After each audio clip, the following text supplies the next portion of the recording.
O pakinggan natin kung anong masasabi ni Inday Sara sa kanyang although napanood niyo na to, alam ko, pero maganda marinig pa rin natin dito ano ang masasabi niya sa pagkaka-dismiss ng kanyang hindi dismiss, archive ng articles of impeachment or impeachment dyan sa Senado.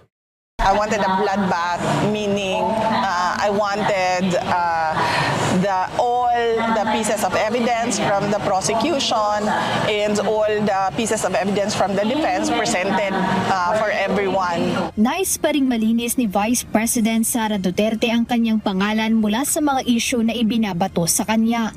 Ayan, yun yung isang gusto kong linawin sa mga buwaka ng inang mga congressman na ito eh.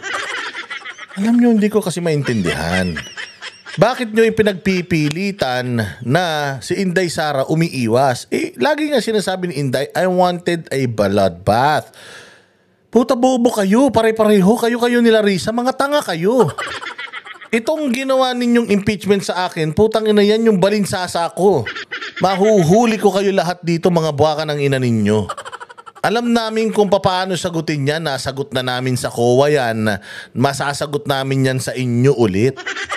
Oo, at dito sa Senado, ang maganda, makikita ninyo kung paano tayo magpahiyaan dito.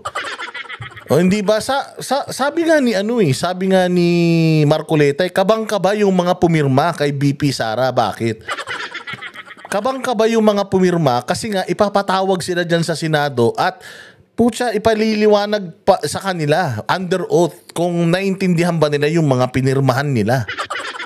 At kung bakit dapat ma-impeach si BP Sara. Di ba sabi ng mga congressman, huwag mo na kami idamay dyan. Ano ka ba naman? Pumirma lang naman kami para sa bayad. Yan din ang sinasabi ni Toby Chanco. Pati yung 777, sinabi ni Toby Chanco yan. Naging sinasabi ng mga makakaliwa na pinagkaitan ng taong bayan ng due process, ulul. Ang ina nyo, sumisigaw kayo sa Supreme Court, tatatlo kayo. Pumunta kayo dyan, nagrarally kayo, wala kayong 10. Tapos taong bayan, boses kayo ng taong bayan, mga visit kayo. Pag nakikita nga kayo ng mga DDS sa kalsada, minumura kayo. Mga hinayo pa kayo. So gusto ni Inday ng laban, gusto ni Inday ng bakbakan.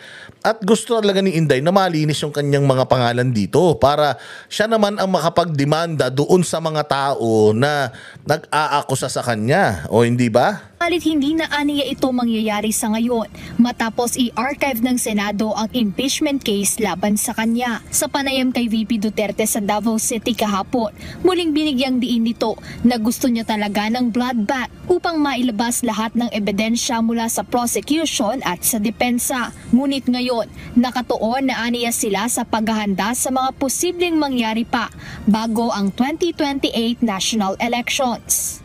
But unfortunately, wala na siya sa pagkakaroon.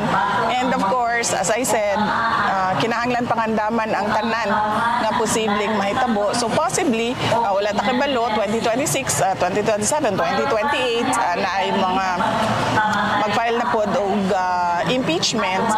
That will be another opportunity to answer.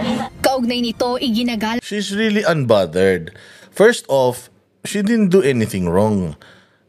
Within the bounds of yung batas, yung kanyang pagdi-disburse ng budget na yan. And sabi nga natin, at naniniwala tayo, ang majority talaga ng mga Pilipino naniniwala na you can actually, pwede mong ibato sa mga Duterte ang lahat ng mga kasalanan sa mundo. Pero yung pagnanakaw is not one of them. Oh, I am sure about that. And I believe na maraming mga Pilipino ang maniniwala sa akin doon. Kaya si Inday, bothered ba siya na next year pwede siya na mag-file? 2027, 2028, pwede siya na mag-file? She's not bothered. Why? Because she knows wala siyang ginawang masama. And she's always ready to prove herself. Makikita naman natin yung tiwala ng taong bayan noong lumabas lahat sa kanilang mga tahanan noong nag-celebrate ng kaarawan si Pangulong Duterte. Nakita naman natin ang overwhelming na reklamo ng mga tao nang matalo ang Duterte. At nakita rin natin na maraming mga lugar na nanalo ang Duterte pero nagtataka tayo bakit natalo ang Duterte. So, alam ng mga nandaya sa eleksyon ngayon na natalo talaga sila. Kaya dun sila takot na takot. Doon sila takot na takot kasi hindi na effective itong ganitong klase ng paniniha sa mga Duterte. Ang naniniwala na lang talaga dito yung mga galit sa mga Duterte. Mas maraming may gusto sa mga Duterte, mas maraming nagmamahal sa mga Duterte, at marami sa mga walang pakialam sa politika dahil sa ingay nitong mga kupal na mga nag-aako sa kay Inday Sara, nakita nila na shit. Yung pinatapon si Pangulong Duterte sa ibang bansa, ang daming mga undecided or mga walang pakialam sa politika ang na-involve sa politika.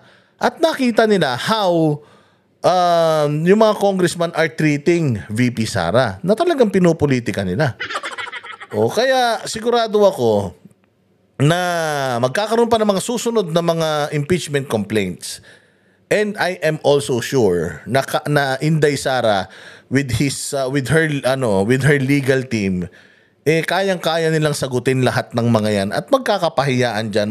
Maraming masisirang karir sa politika dahil dyan. Lang naman ni Vice President Duterte ang naging desisyon ng Senado kaugnay ng pag-archive sa articles of impeachment. Wala rin namang partikular na inaasahan ang Vice Presidente dahil ang lahat ng posibleng mangyari ay pinaghandaan na ng kanyang defense team. Wala pa may trial, no? Wala pa nagsugod ang impeachment trial.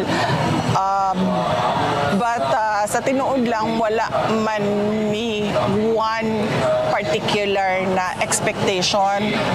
Tanan nga pwedeng mahitabo, ginapangandaman yun na sa ato ang defense team. And kining nahitabo karon na sa Senate nga gi-archive nila ang impeachment complaint, isa sa posibleng mga mahitabo, and as I said, we need to respect the decision of the Senate. Samantala, dismayado ang ilang grupo sa ginawang pag-archive ng Senado sa articles of impeachment laban kay VP Duterte. Nanindigan sila na dapat hindi ang dami yun. Yan yung boses ng mamamayan. Lilima. Kinginan nyo. Tanginan nyo, hindi nyo nga kayang magtawag kahit na 1,000. Tangina, gusto nyo sasabihin kayo yung boses ng mamamayan. Putangina, ganun kayo ng ganun para kayo mga ulol. Ang archiving ng kaso at tangina nyo, makukumang na kayo, kakaganyan nyo, baka mahipang kayo ng masamang hangin yan.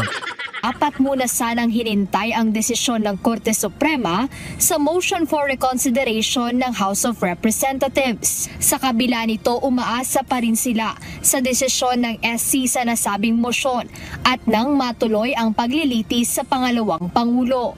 I think the situation right lumabas na naman tong mukhang paan na to. Tangina, patay na to Lumabas na naman. Hayop talaga Hindi nanalo sa eleksyon tong kupal na to. Tangina, sige. now is wait and see ang mode ng Senado. Of course, there are so many interpretations to that. But if the Supreme Court reverses and says, no, we made a mistake in our decision, then I think the impeachment court will have no reason not to proceed. Sa kabila ng usapin sa impeachment, tiniyak ni Vice President Duterte na patuloy ang kanilang pagtatrabaho at handa ang kanyang tanggapan na patuloy na maglingkod sa bayan. Ayun. Ay, sabi ko nga sa inyo, the Vice President of the Philippines remains unbothered. Habang nagkakagulo kayo, habang kayo'y parang mga isdang tanga na nasa mababaw na tubig, si VP Sara nagtatrabaho at nakukuha pa rin ang majority ng pagkakagusto ng mga Pilipino. Yung majority ng mga Pilipino masaya sa kanyang ginagawa at majority ng mga Pilipino nangangarap, nagnanais na eleksyon na bukas para mapalitan na yung mga walang kwentang politiko na nasa gobyerno. Ayan. Happy weekend everyone. Maglilinggo na make sure you go to church, spend time with your family, and mag-relax ng konti. Pahinga tayo sa toxicity sa paligid natin. Toxicity mula sa politika, toxicity mula sa makukulit na kapamilya, toxicity mula sa mga kupal na mga kaibigan at mga chismosang kakilala. Magpahinga tayo at magnilay-nilay dahil mahaba pa tayong labanan na Mahaba pa ang laban at marami pa tayong pagsasaluhan. Muli, maraming salamat sa inyong panonood. Like and share, subscribe. Salamat po sa mga nagsusuper thanks. Mabuhay kayo. Kita-kita po sa susunod na vlog. Ang boses ng masa hindi natatakot. Katotohanan lang, di kami nalulunod. Walang bahid ng sismis, lahat ay totoo. Kahit sino ka pa, pag mali ka babanatan ka. Walang pinipili kulay, wala kaming kinikilingan. Basta para sa bayan, kami lalaban. Pagtama palapakan, pag mali banatan. Di matitinag, di matatakot, para sa bayan tuloy ang sigaw. Sa harap ng kamera, walang halong takot. Mga baluktot, lahat kayo'y tutumba. Ang hustisya at totoo, yun lang ang mahalaga. Kahit sinong harang, di kami matitinag. Walang pinipiling kulay, wala kaming kinikilingan. Basta para sa bayan, kami lalaban. Pagtama palapakan, pag mali banatan. Di matitinag, di matatakot, para sa bayan tuloy ang sigaw. Kung nasa tama ka, ikaw ay aming kasama. Pero pag mali ka, handa ka na bang mabasag? Banateros kami, walang inuunan, dahil bayan muna bago ang sarili.